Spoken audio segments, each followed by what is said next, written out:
All right, this week I put out the call for help for a video idea. I have been struggling to think of something that's like creative and fun. I was putting together an adult reading vlog and I'm gonna be real honest, it was terrible. The books, it was just me mostly complaining about the books and I don't think anybody really wants to watch that. So I'm just gonna push that to the side for now and talk about something that is a little bit more interesting to me. So I did put out an SOS call for some help, for some ideas of what people wanted to listen to today, and we came to the conclusion that you want to know about books that I am excited to share with my students when I return in the fall, which I have several, so that's awesome. But there were also a couple of requests about how do I use reading sprints within my classroom. So this is going to be like a two-parter in one, and let's waste no more time. Let's go and let's talk about this. All right, to start, let's talk about reading sprints. They are incredible. And how did this even start? Caroline, my dear sweet friend Caroline, who is actually Miss B overseas, she would do this every once in a while. It'd be like randomly on a Saturday morning. She'd be like, hey, we're gonna do some reading sprints. And the first time, I think actually she and Molly maybe did it for the first time together like last year. And I was like, what is this thing? What are reading sprints? So I joined and I fell in love. What an awesome reading strategy and technique to use for yourself, to use with students. It was a total game changer in my room when I introduced it. Like, minds were blown. Reading sprints are really fun. It's a way to get as much reading done in as little time as possible. So what we do is we set a timer for 10 minutes and we read as many pages as we can and we keep track of it. And that's when I run them on Instagram Live and stuff. We will often do 4, 5, or 6 sets of sprints. So we'll be reading for a solid 40 to 60 minutes when we are sitting there reading our books. And then a lot of the time people will share out and they'll talk about their books and like parts that happened and how many pages that they got, and everybody's always trying to beat their own internal goal that they have. So it's a really healthy way to try to get more reading done and to accomplish some goals that you may have set when it comes to your own reading. With my students, I obviously have to work it a little differently. I can't sit there for my whole 43-minute class period and just read, which, to be fair, we have done before per student request. They have requested that we have just spent a day sprinting, and sometimes I will grant that, because to me, if a kid is so invested in their book and they just want to sit there and keep reading, who am I to tell them no? You know, like, curriculum is cool, it can wait, but watching a kid love a book, you know, there's nothing better than that. So the way that it works within my classroom is I actually spend every single day, Monday through Friday, the first 10 minutes of class, students know that the expectation is that they come in, they sit down, they have their book open and ready to go. And we do record the numbers that they have. So I have a little digital timer in my room that we set for 10 minutes. It beeps like beep, beep, like that or something at the 5-minute as like a, hey, this is a halfway point for us. And then it continuously beeps once we hit the 10 minutes.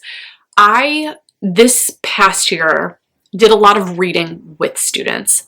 I tried conferencing. I did it 2 years ago. It was amazing. It was awesome. It was a total game changer of like talking with students face to face about the books that they were reading and what they were learning. And if they didn't like it, trying to understand why they didn't like it. But that was really, really hard last year, where we were in a hybrid situation and I only saw kids twice a week. And then sometimes kids wouldn't show up to meets, and it was a whole big thing. So I selfishly let conferencing go last year, and I decided I was going to be more of a model reader within my classroom.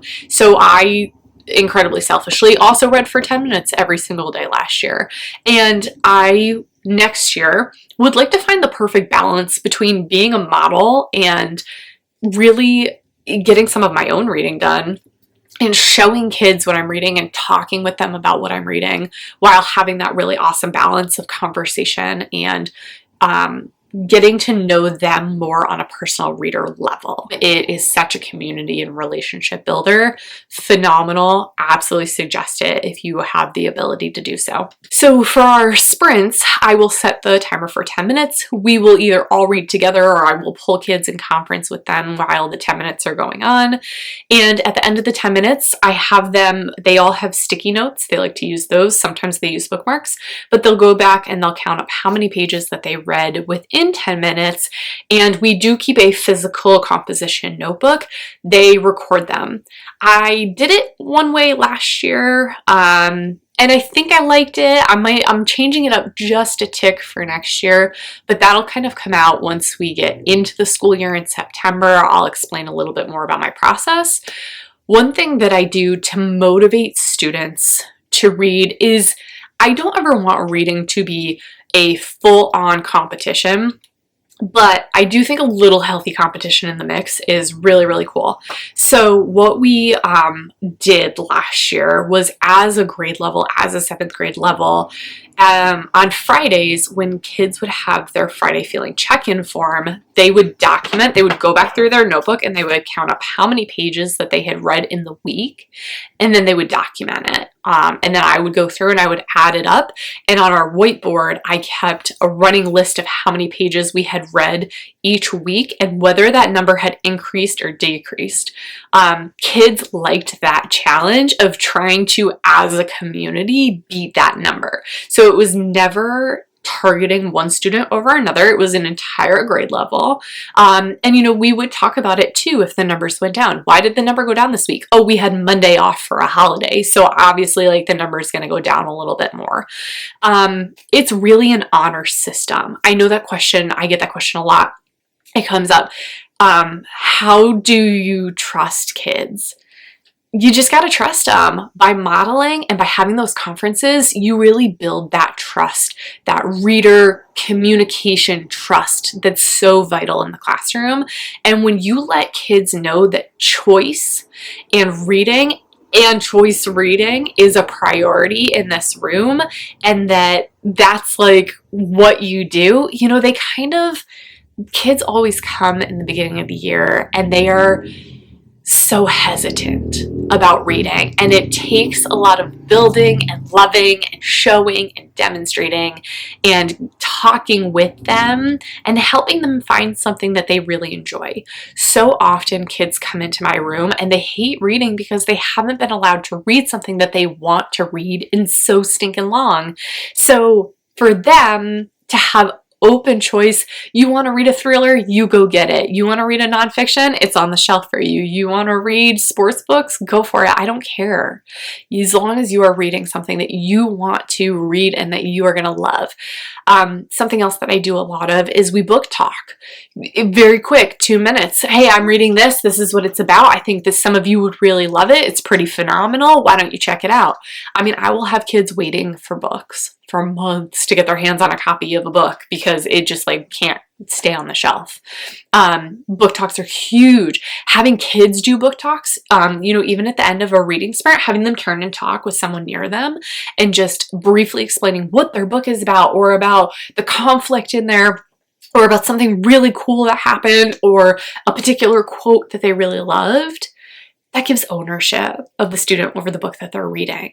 Something else that's super fun about reading sprints is that it really helps to build students' reading fluency rates. Kids, one of the things that we talk about at the end of the year on our end of year survey is, do you think that you've become a better reader because of reading sprints? And I had one child last year tell me no, they did not think they became a better reader. For every kid to feel like they have made such an improvement in who they are as a reader is a huge deal. Highly recommend. It's awesome. This year, I kind of went off on a tangent, but this year with our whiteboard group, I'm actually teaching 2 grade levels. So I'm gonna have a little grade level competition going on where instead of just writing down the numbers, I'm gonna have it as a running bar graph throughout the entire year so they can really see how much they've grown and just give them a little edge between 7th and 8th grade, a little spicy competition, but not too much, because we don't want to deter kids. We don't want to embarrass them. We don't want them to feel like they're not good enough. We want them to really feel invested in what's going on in the community. And by doing this, I have found it to be such a game changer, and my students absolutely love it. So I think that's kind of all of the questions that I normally get about reading sprints. If you have any further questions, feel free to reach out to me, to send me a direct message, to leave a comment. I would be glad to answer them and help you get started with reading sprints in your classroom. I think that it is an incredible tool. I highly recommend it. My principal thinks it's phenomenal when he walks in and kids are just glued to books. It's awesome. It's so cool. That brings us to the part where I'm going to share some books that I have read recently that I am really looking forward to introducing to my middle school students when we come back after Labor Day in the fall. So here we go. I have quite the collection here. It's a little bit of this, a little bit of that. I am actually going to start with something that I have graciously been gifted by so many different people, copies of this book, and we are going to use it as a mentor text in the fall while we are working on NaNoWriMo, and that is A Monster Calls. This is by Patrick Ness, and it was inspired by Siobhan Dwode, and it is just heartbreaking. It is a heartbreaking book. It is absolutely gorgeous. I am so excited to teach this book and really invest kids in this story and how just devastating and beautiful that this story is. They always say that English teachers are like a little sadistic, right? Like, we love death, we love gore, we love whatever. It's true. We love the sad, scary, weird stuff. We love it. I love it. I don't know about you, but I love it. This is it. This is like, it gives me Edgar Allan Poe vibes, like, but very modern. So I am so stoked to read this book with kids. I love that it has images throughout. I think that's going to be a real winner for a lot of my students who maybe are having a hard time with imagery. But the story, I don't want to say too much, but it gonna make you cry. If you haven't read it yet, you need to get yourself a copy of this and you need to read it. It deserves every medal that it has ever won. It is so good. I have not seen the movie yet though, and there was a suggestion to do this and then watch the movie. I don't know. We'll see. I might do that later, but I haven't yet. And if you're gonna get a copy of it, make sure that you don't get the movie tie-in one, because it does not then have these gorgeous images throughout. All right, so speaking of books that have images in them, I have recommended in the past Long Way Down, just the verse version of it. My students are fiends for graphic novels though, so we think that this would be really cool for some of them to get a better view of what is going on in this book. I preferred the verse version, but that's just me. This is still stunning. I have nothing bad to say about this book. I think it is incredible. It does a really good job of visually depicting what is going on, so that way it's very clear for students to read. It is very bright and colorful, and it is just, I mean, you cannot go wrong with a Jason Reynolds book. So yes, I'm kind of cheating this. I have previously book talked and shared with them Long Way Down before, but this time in a graphic novel form, I am not going to be able to keep this book on my shelf for very long. And before we move on, I think it is really important to just kind of lay this out there. Graphic novels are books. Audiobooks are books. Ebooks are books. It does not have to be a physical copy of a book for it to be a book. And I think that that's something that's really important that I've made clear in my classroom. You read how you need to read. I will challenge you every once in a while to try something different, because that's my job and I want to make sure that you're exploring the world around you. But does it matter how they're reading? It doesn't. And that is a personal opinion. I know not everybody agrees with that. That is how I feel though. If you can read it, if you can listen to it, it's a book and you can count it. I'm here for it. Alright, I already showed you the back of this, but this is the front. Far from the Tree. It is a slow burn of a book, and I think that I am going to have a couple of students who are going to be really invested in this story, who I've noticed they really kind of like the books that are slow burns and build up to a really suspenseful or really kind of plot twisty kind of story that happens. This is about some siblings who were actually separated when they were really, really little. One was put into foster care, the other two were adopted out, and the whole story begins where one of them, the oldest? Is she the oldest? I think, no, she's the middle child maybe? I don't remember. One of them is pregnant and gives her child up for adoption. And that kind of, for her, she knew that she was adopted, but that for her kind of sparked this desire to find out who her mom was. And in that journey, found out that she had two siblings that she had been separated from. It is a beautiful story about grief and family and identity, and it tugs at your heartstrings, and it was lovely. It was really truly a lovely book.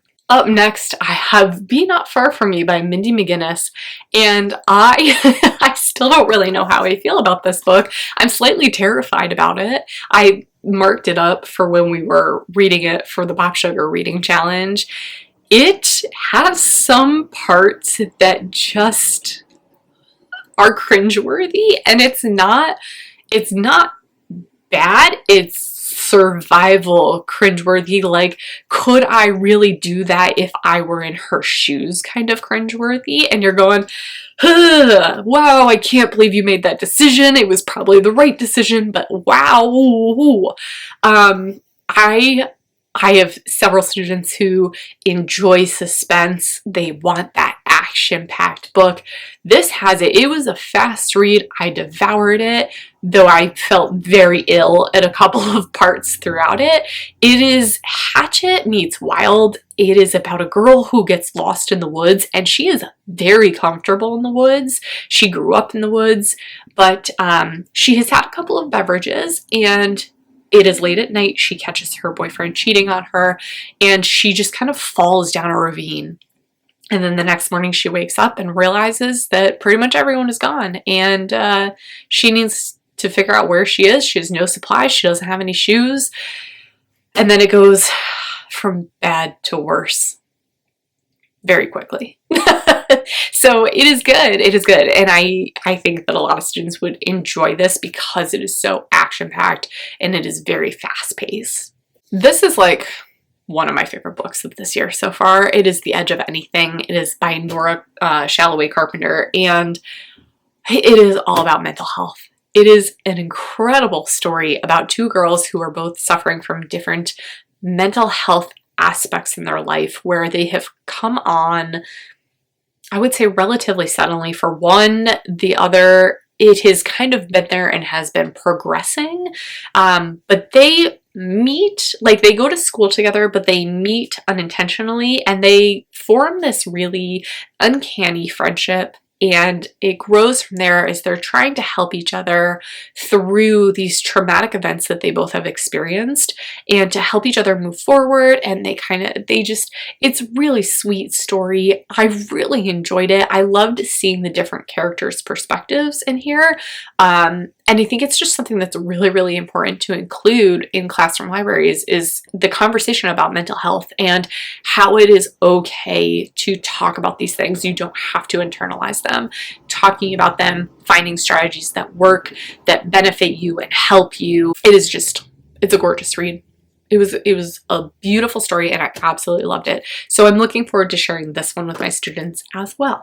The next two books kind of go hand in hand, and they're both about body positivity. Up first is Fat Chance Charlie Vega. I actually had this on my shelf already and hadn't read it, so I hadn't had the chance to share it with students yet, but I snagged it for our summer reading and read it, and it was really good. There was a lot of fantastic messages in there.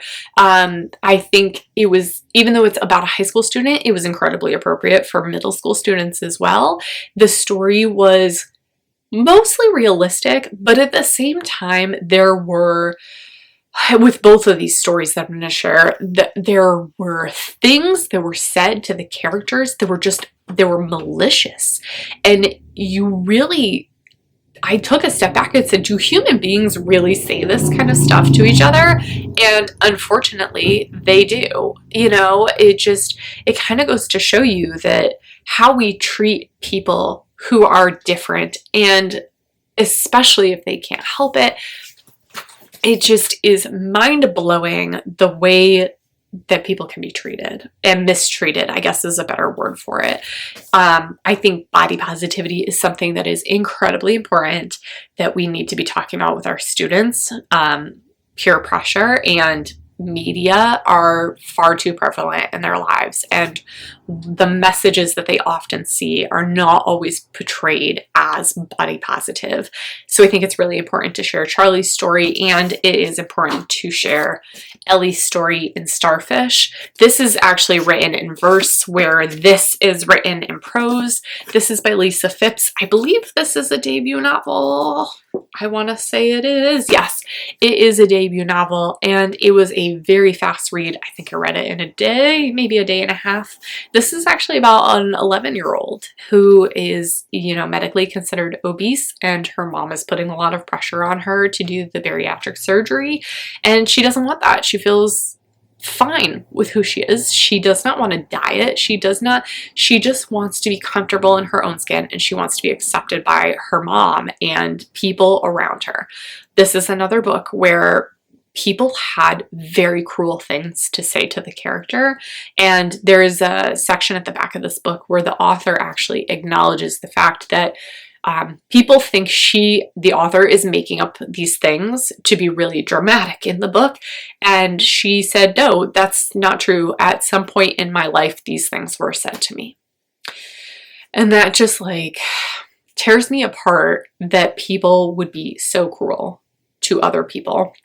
And I think that these are really good examples of books that we definitely need to have within our classrooms that are so positive with so many different things. And both of these characters, they do overcome many of the obstacles in their way, but it is trials and tribulations for both of them throughout. So this is very middle school level, and there's nothing super inappropriate that happens in this. So I would say it still is also middle school level, but leans more toward high school with just the age range of characters that takes place in it.